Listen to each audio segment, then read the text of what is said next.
Assalamualaikum warahmatullahi wabarakatuh. Kembali lagi di channel Pejuang P3K. Sebelum menonton, jangan lupa subscribe, share, like, dan komen ya. Langsung saja kita simak videonya.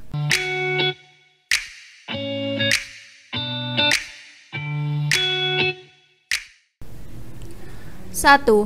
Pengertian yang terkandung dalam pernyataan Riggs bahwa aparatur negara dalam fungsi politik dan administratif bermakna bahwa tugas dan fungsi administrator publik adalah a.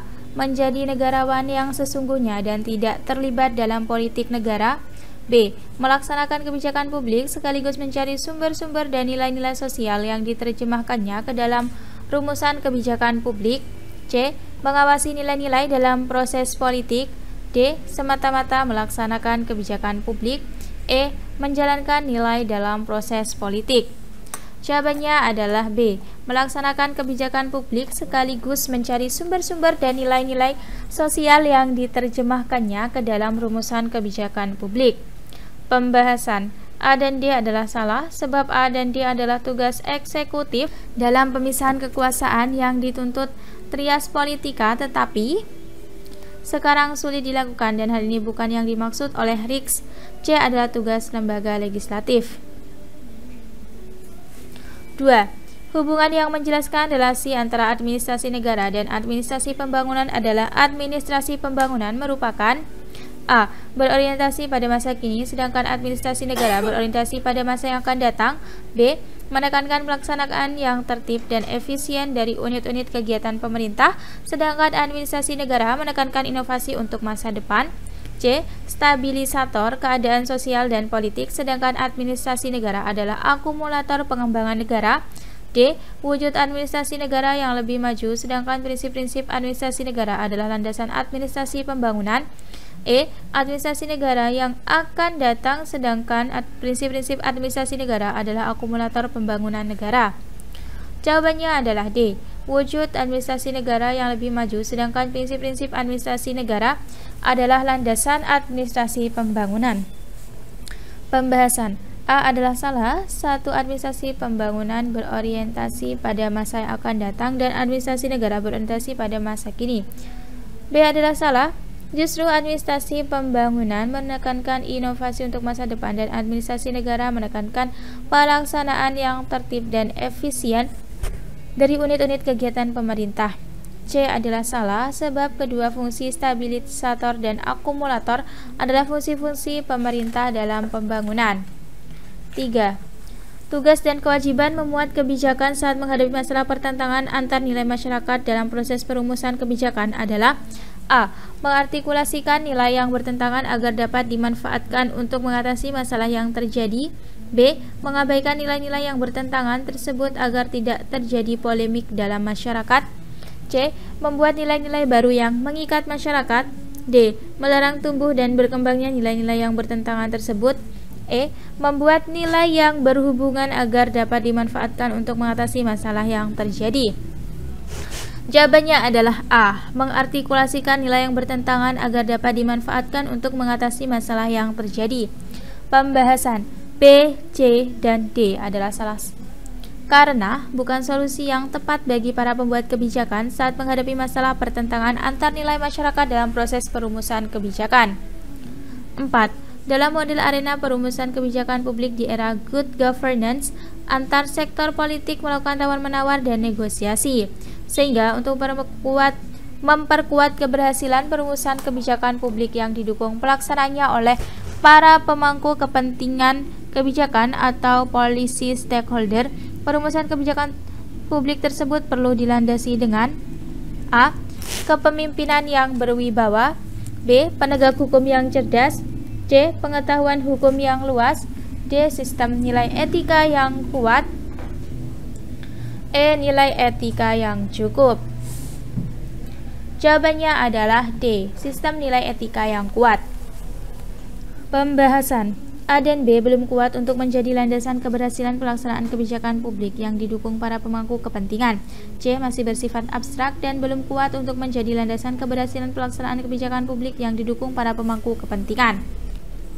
5. salah satu aktivitas partisipasi politik bagi masyarakat yang berklasifikasi aktivitas gladiator adalah A. Ikut memilih, B. Meluangkan waktu untuk turut berkampanye politik secara aktif, C. Menyumbang dana kepada kandidat presiden, partai politik tertentu, D. Mempunyai hubungan yang erat dan aktif dengan pejabat pemerintah dari partai politik tertentu, E. Sedikit waktu untuk berkampanye.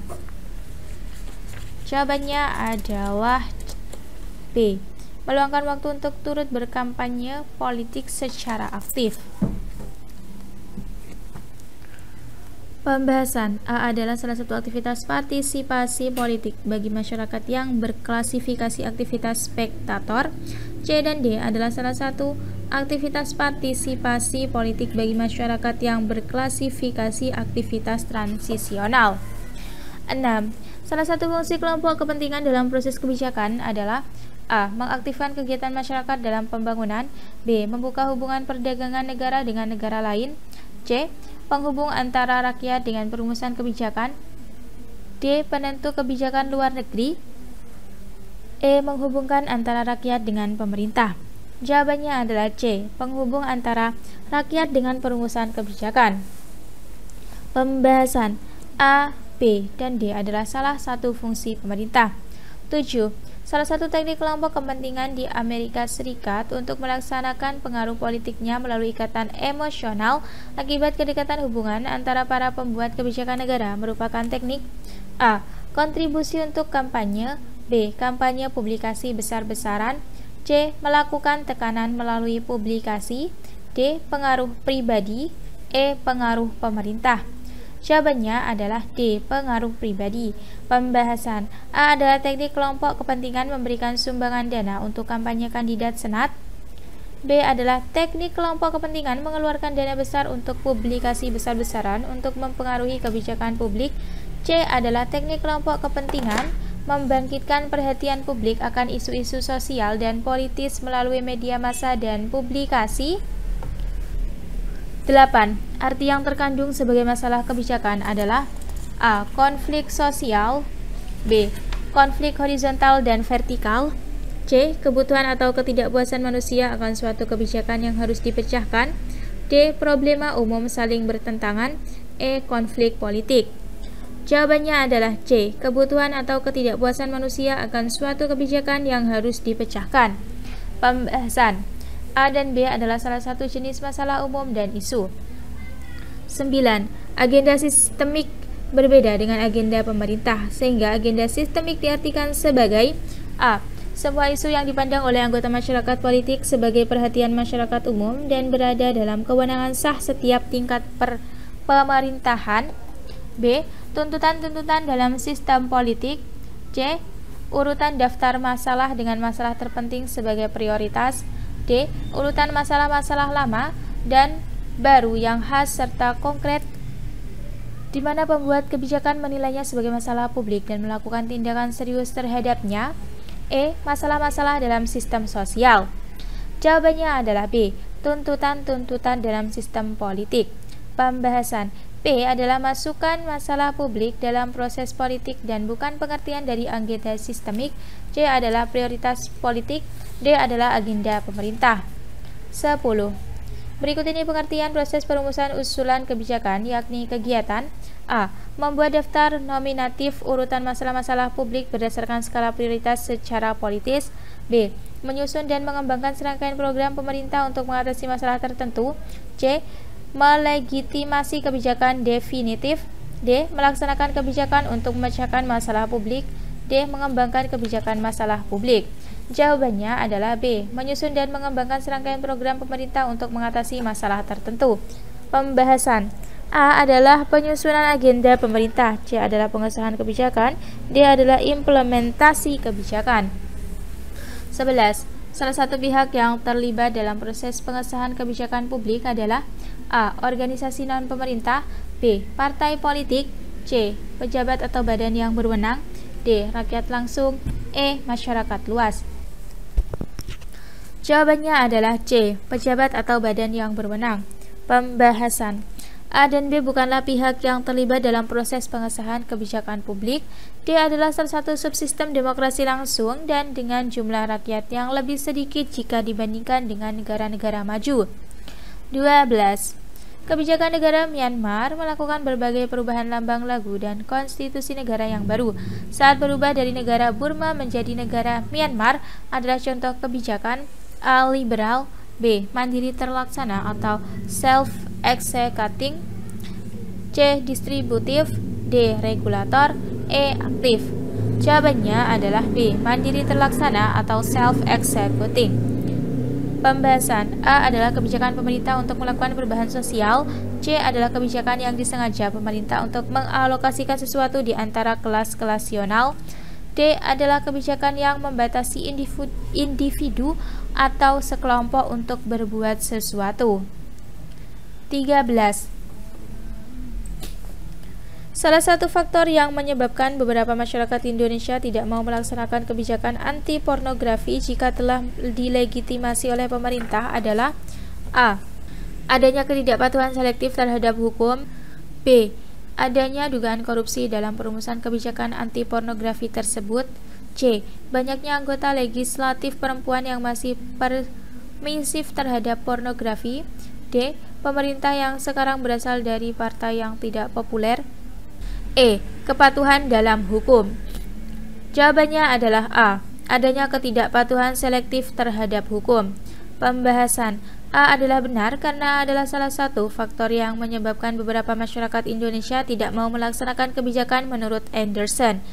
C dan D adalah faktor eksternal di luar faktor yang menyebabkan beberapa masyarakat tidak mau melaksanakan kebijakan. 14. Teknik untuk menilai kebijakan program pemerintah. Wajib belajar 9 tahun dapat dinilai dengan cara: A. Ekspresionistis, B. Impresionistis, C. Mengasumsikan opini publik, D. Persepsional, E. Objektivitas. Jawabannya adalah B. Impresionistis. Pembahasan: B adalah benar sebab menurut Charles O. Jones, impresionistis adalah salah satu teknik untuk mengukur kebijakan publik setelah ilmiah dan sistematis. A adalah tidak ilmiah dan tidak sistematis dan bukan ukuran untuk menilai kebijakan publik. C adalah tidak ilmiah dan tidak sistematis sebab berdasarkan asumsi opini publik yang belum teruji secara ilmiah. D adalah tindak ilmiah dan tindak sistematis sebab berdasarkan persepsi penilaian kebijakan yang belum teruji secara ilmiah. 15. DPRD Kabupaten Wonogiri, Provinsi Jawa Tengah mengevaluasi kebijakan pengentasan kemiskinan melalui program agrowisata terpadu. Kebijakan tersebut sedang dirumuskan pemerintah dan DPRD Kabupaten Wonogiri sehingga didapatkan informasi yang benar dan pada waktu yang tepat bagi pembuat dan pelaku kebijakan. Untuk itu, kriteria evaluasi kebijakan publik yang digunakan DPRD tersebut adalah: A. Daya guna, B. Objektivitas, C. Relevansi, D. Validitas, E. Persepsional. Jawabannya adalah C. Relevansi. Pembahasan: A adalah kriteria evaluasi KP yang harus menyediakan informasi yang bisa dimengerti dan digunakan pembuat dan pelaku kebijakan lainnya. B adalah kriteria evaluasi KP yang harus dapat memberikan laporan kesimpulan dan informasi pendukung sehingga evaluator berkesimpulan sama. D adalah kriteria evaluasi KP yang harus dapat memberikan pertimbangan persuasif dan seimbang karena tentang realitas kebijakan. Terima kasih sudah menonton video ini. Jangan lupa like, comment, share, dan subscribe channel ini. Sampai jumpa di video selanjutnya. Semangat pejuang P3K!